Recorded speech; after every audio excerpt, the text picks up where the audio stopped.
দেশ বিদেশে থাকে যারা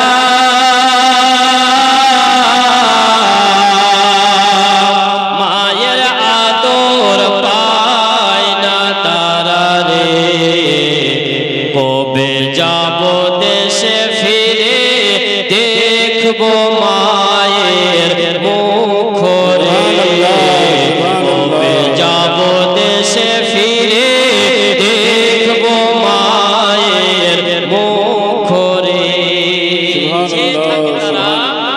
কবে যাব বাড়ি আর মা বাবার চেহারা, ছেলে মেয়ে স্ত্রীর চেহারা দেখব, থাকে না? থাকে, কষ্ট সবারই হয়। ছন্দ শুনবেন মন দিয়ে।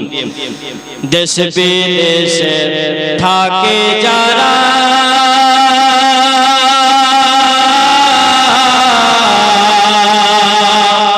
মায়ের আদর পায় না তারা রে, কবে যাব দেশে ফিরে দেখব মায়ের মুখ রে, কবে যাব দেশে ফিরে দেখব মায়ের মুখ রে। তারপরে ছন্দ শুনুন। যখন কোন সন্তান, কোন মায়ের স্বামী হোক ছেলে হোক, যখন বাইরে যায়, মুম্বাইয়ে যায়, তো মাদের অনেক মাদের চোখে দেখবেন জল থাকে না? সুবহানাল্লাহ। সন্তান যখন বিদেশে যায়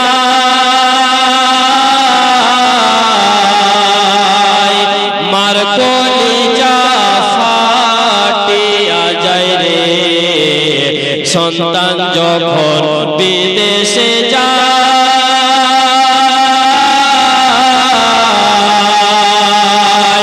মার কলিজা ফাটিয়া যায় রে, কেঁদে কেঁদে চোখের জলে পানি সভি যায় রে, কেঁদে কেঁদে চোখের জলে পানি সভি যায় রে, কবে যাব দেশে ফিরে দেখব মায়ের মুখ রে। সুবহানাল্লাহ, সুবহানাল্লাহ। আরেকবার বলুন সুবহানাল্লাহ, সুবহানাল্লাহ। এই গজল বলার জন্য একজন কিন্তু 100 টাকা দিতে চেয়েছিল, কিন্তু দেয়নি। বলবো না বেশি ছন্দ। হ্যাঁ ফোন ফোন ফোন। আরে বাহ, মাশাআল্লাহ, হবে দিওয়ানা আছে আমার নতুন বাড়িতে। শুনুন শুনুন শুনুন। যাই হোক, মাইন্ড দিবেন না কথাগুলো। দেশ বিদেশে থাকে যারা মায়ের আদর পায় না তারা রে, কবে যাব দেশে ফিরে দেখব মায়ের মুখ রে। আর যারা বাড়িতে থাকেন ভাই, তাদের একটা মেসেজ কি? আরে দেশ বাড়িতে থাকো যারা, আরে মায়ের সেবা করো তারা রে, দেশ বাড়িতে থাকো যারা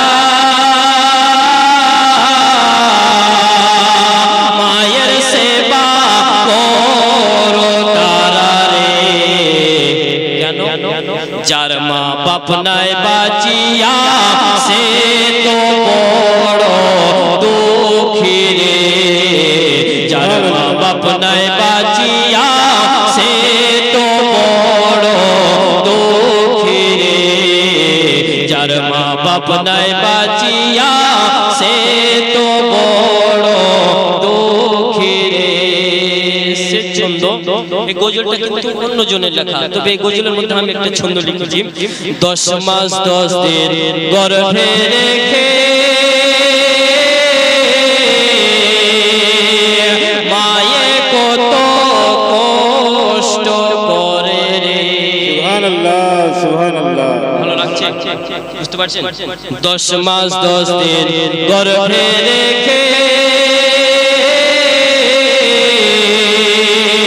মায়ে কত কষ্ট করে রে, আরে মায়ের মতো এত আপন আর তো কেহ নাই রে, মায়ের মতো এত আপন আর তো কেহ নাই রে।